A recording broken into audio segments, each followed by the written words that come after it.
اعوذ باللہ من الشیطان الرجیم بسم اللہ الرحمن الرحیم۔ ناظرین کرام، السلام علیکم ورحمۃ اللہ وبرکاتہ۔ مسائل زندگی میں آپ کا استقبال ہے۔ آج ہمارے اسٹوڈیو میں مہمان ہیں حجت الاسلام جناب مولانا محمد اسلم صاحب قبلہ، رئیس شیعہ علماء بورڈ مہاراشٹر۔ ہم ان کا خیر مقدم کرتے ہیں۔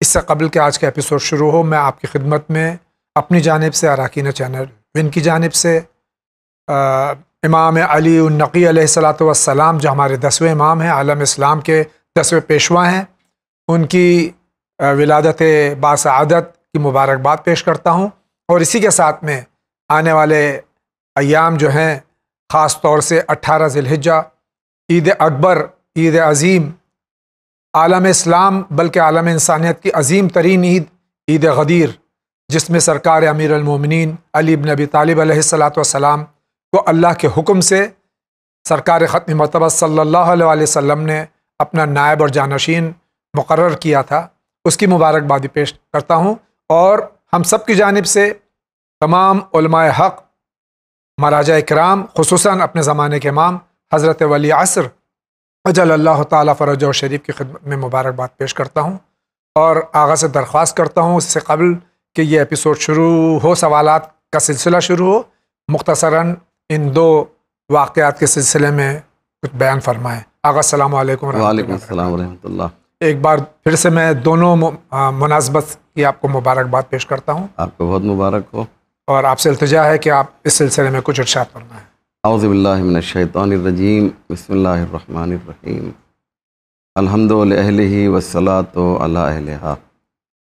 جیسا کہ آپ نے چینل ون کے ناظرین کی خدمت میں دو اہم آیات امام علی نقی علیہ الصلاۃ والسلام کی باسعادت ولادت کی مبارکباد پیش کی اور عید غدیر کی، یقیناً یہ دو مناسبتیں ہمارے لیے بہت ہی اہم ہیں۔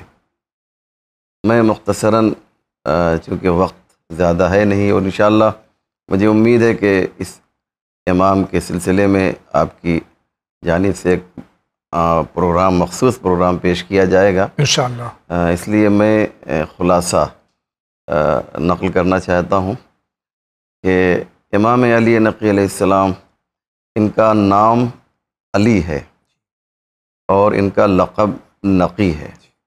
نقی کہتے ہیں پاکیزہ انسان کو، جو شخص نہایت ہی پاکیزہ ہو اسے نقی کہا جاتا ہے۔ امام کے جتنے بھی القاب ہیں وہ ان کے صفات کو دیکھ کر بیان کیے گئے ہیں۔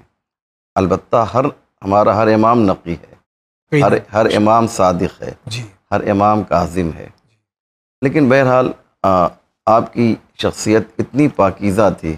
جاوید بھائی جانتے ہیں آپ کو نقی کیوں کہا گیا؟ اس لیے کہ امام علی نقی جس زمانے میں تھے، اس زمانے میں بنی عباس کا شقی ترین، ظالم ترین بادشاہ تھا امام کے زمانے میں، اس کا نام ہے متوکل۔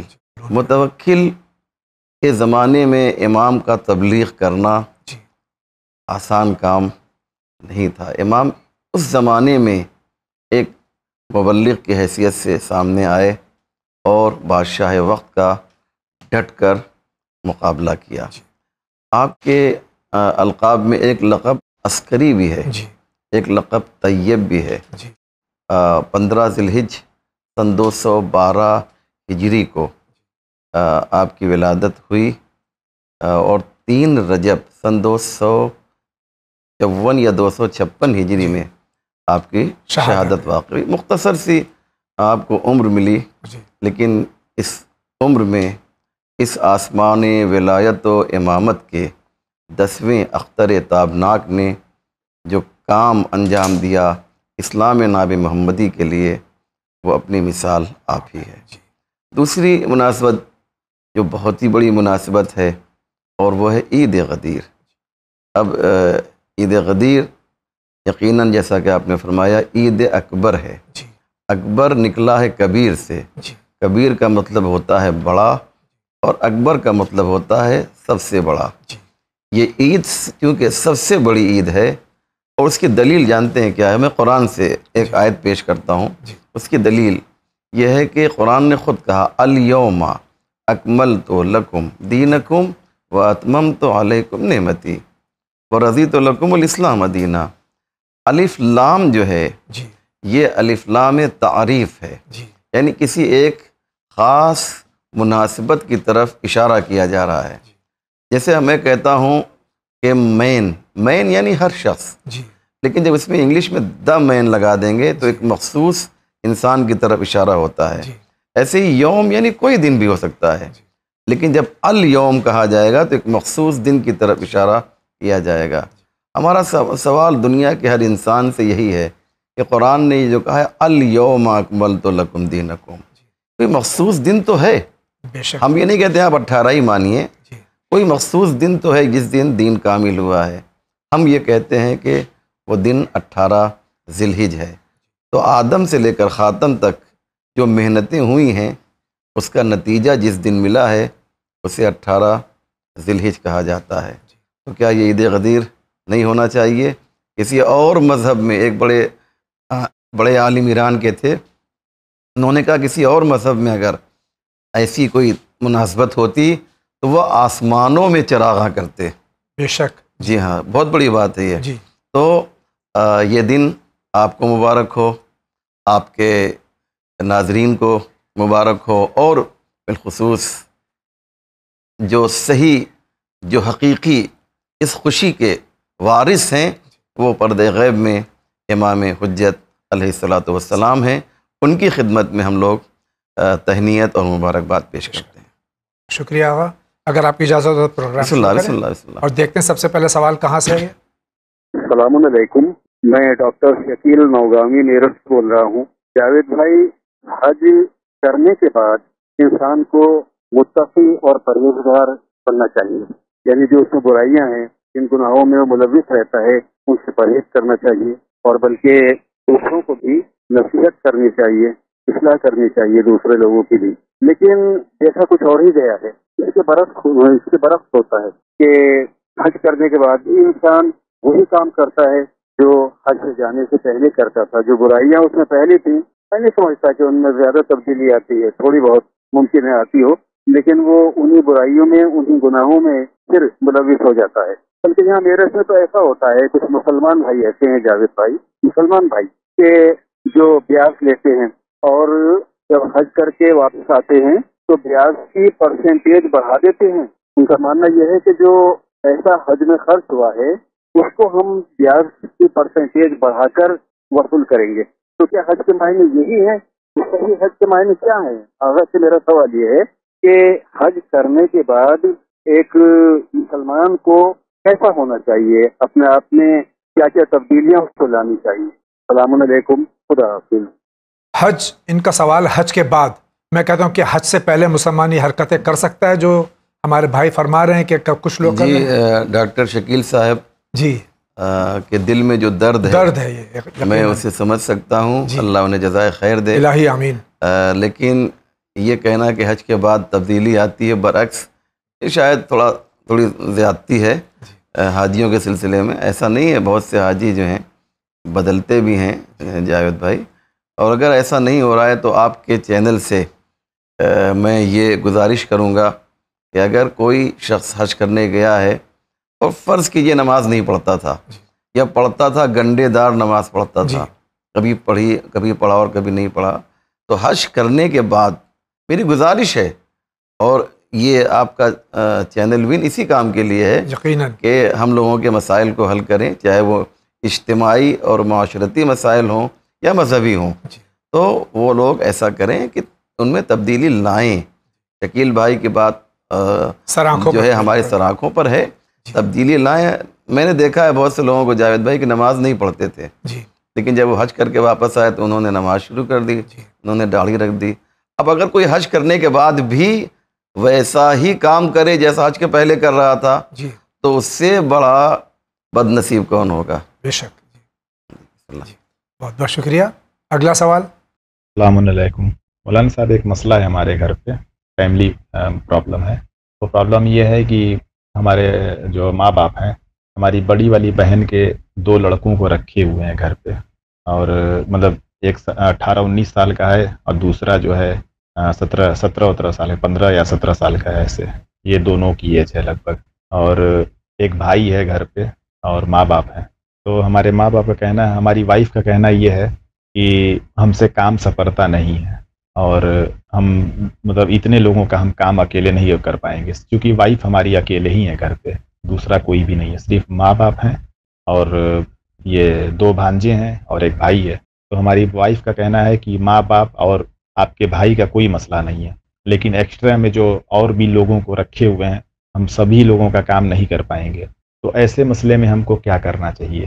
مطلب گھر پہ تھوڑا سا لفڑا بھی ہوا تو وائف ہماری میکے میں ہے، تو ہم کو وائف کو زبردستی لا کر کے گھر پہ اور مطلب رکھنا چاہیے، یا وائف کو میکے میں ہے تو اس میکے میں چھوڑ دینا چاہیے؟ کیا ہم کو ڈیسیزن لینا چاہیے؟ یہی ہم سمجھنا چاہتے ہیں. وائف کا صاف کہنا ہے کہ آپ کے بھانجوں سے ہمارا کوئی مطلب نہیں ہے، ماں باپ کو دیکھیں گے، آپ کے سگے بھائی کو دیکھیں گے، بس باقی اور کسی سے ہم سے مطلب نہیں ہے. تو اس مسئلے میں ہم کیا کریں؟ ہم آپ سے صلاح چاہتے ہیں. ہم یہ چیز ٹائپ بھی کرتے تھے لیکن ہم کو انگلش نہیں آتی ہے ٹائپ کرنے، اس لیے ہم وائس میسج آپ کو بھیج رہے ہیں. ٹھیک ہے، اوکے، خدا حافظ.